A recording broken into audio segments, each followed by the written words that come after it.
ইসরায়েলে হামলা চলছিল ইরানের, ইরান করছিল ইসরায়েলে, এর মাঝে যুক্ত হয়েছিল যুক্তরাষ্ট্র। যুক্তরাষ্ট্র হামলার পরেই ইরান ঘোষণা দিয়েছিল ইরান তার প্রতিশোধ নেবে।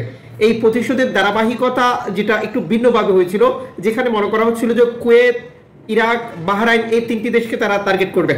যদিও এটি ভিন্ন দিকে গিয়ে কাতারে আক্রমণ করে ইরান। কাতারে আক্রমণ করার ব্যাপারটা একবারেই স্পষ্ট হয়ে গেছে আজ বিবিসির এক প্রতিবেদনে।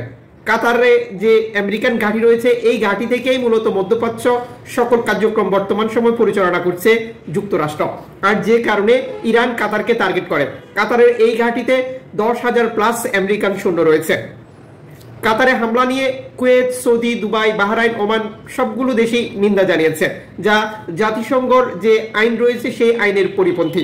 যদিও ইরানের পক্ষ থেকে বারবার বলা হচ্ছে কাতারের নাগরিক বা কাতারকে তাদের টার্গেট করার কোনো উদ্দেশ্য ছিল না।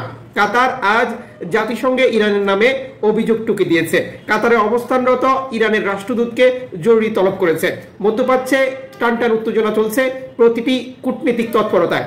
কাতারের সর্বশেষ প্রতিবেদন অনুযায়ী ইরানের সাথে তারা কূটনীতিক সম্পর্ক ছিন্ন করবে। এদিকে কুয়েতের আমির কাতারের আমিরের সাথে এক ফোন আলাপে অংশগ্রহণ করেছিল। তখন ইরান যে কাতারে হামলা চালিয়েছে সেটি নিন্দা জানিয়েছে এবং কাতার আন্তর্জাতিক পরিমণ্ডলে যেখানে যেখানে ইরানের বিরুদ্ধে অবস্থান নেবে সেটাকে সাপোর্ট করবে কুয়েত। এই হচ্ছে সর্বশেষ আপডেট, যার মাঝে আবারও যুক্ত হয়ে গেছে হামলা পাল্টা হামলা।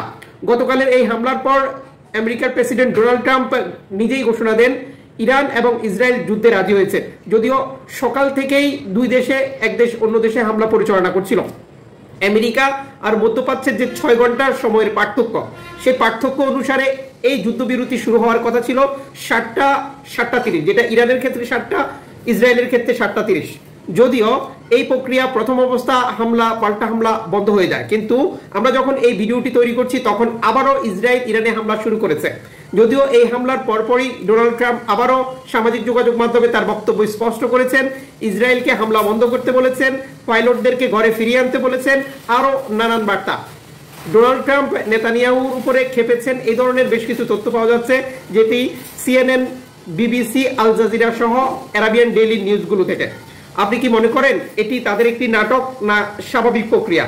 এখন যদি ইরান আবার ইসরায়েলে হামলা শুরু করে বা এটির প্রতিক্রিয়া আবারও কি যুদ্ধের সম্ভাবনা? যদিও প্রথম অবস্থা যে প্রক্রিয়াটা শুরু হয়েছিল ডোনাল্ড ট্রাম্পের বক্তব্য অনুযায়ী স্বাভাবিকভাবে মনে হচ্ছিল যে যুদ্ধ শেষ হয়ে গেছে, তবে মধ্যপ্রাচ্য বিশ্লেষকরা মনে করছিলেন যে এই যুদ্ধ শেষ হয়নি, যার প্রমাণ রেখেছিল ইসরায়েল আগে, যেটা বারবার দেখা যাচ্ছে ফিলিস্তিনে, বারবার দেখা যায় সিরিয়াতে, বারবার দেখা যায় লেবাননে।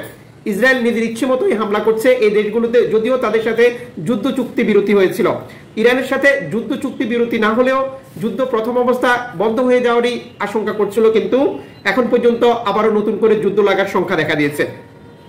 আপনি আপনার অবস্থান থেকে সতর্ক থাকুন, নিরাপদ থাকুন। কখন কি হয় অগ্রিম কোনো কিছুই বলার নেই, কারণ ডোনাল্ড ট্রাম্প সকাল, বিকেল, দুপুর, সন্ধ্যা, রাত্রি 5 বার 5 ধরনের কথা বলছে। কাজেই তাদের কোনো কথার উপর এখন আর বিশ্বাস রাখা যাচ্ছে না।